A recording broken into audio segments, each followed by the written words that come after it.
Morning. Today is Wednesday, June 12th. Got it. 2024. Best pitcher of the year, 1946. Guess who's back? Bob Feller. Remember him? Hall of Famer. I covered him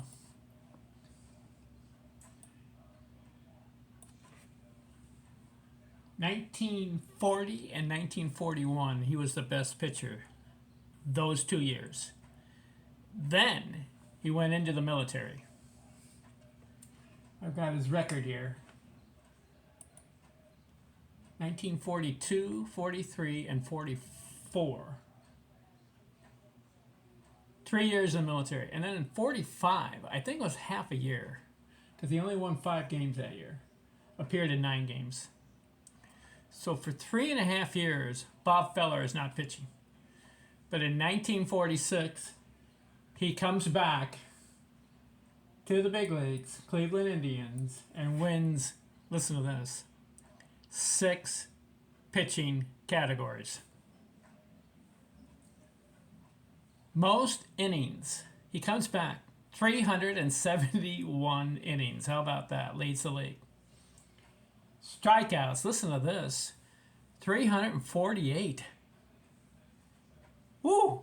Some of the guys are leading the league with 150, 200 strikeouts. He has 348. Of course, the record for the post-1900, 383 by Nolan Ryan, and then you got 382 by Sandy Koufax, right? Before 1900, there's a guy named Matt Kilroy struck out 513. Whew. So how about Bob Feller, 348 strikeouts in 1946. Shutouts, 10. Most games started, 42. Most complete games, 36. 42 starts, 36 complete. Only 6 times he came out.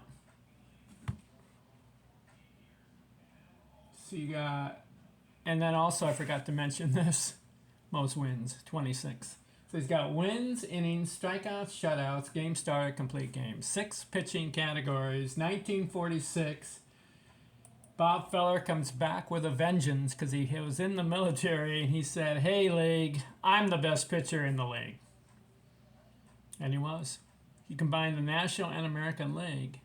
He had the most pitching categories. 1946, he goes 26 and 15. 15 losses.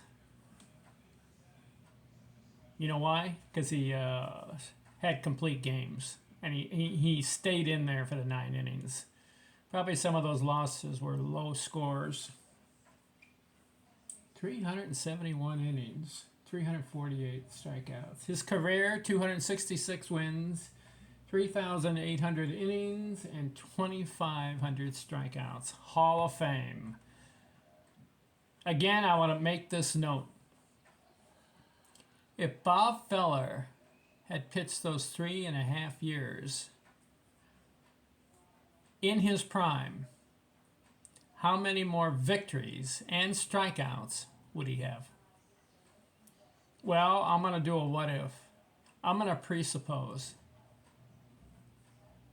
Because listen to this, 1939, 24 wins. Then he wins 27 and 25. So he's 22 years old, and he's got about 80 victories right there in that 3-year period.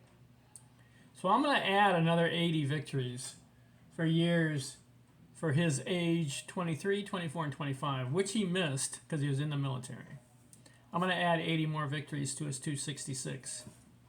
That's 346 victories he could have had. Maybe 350.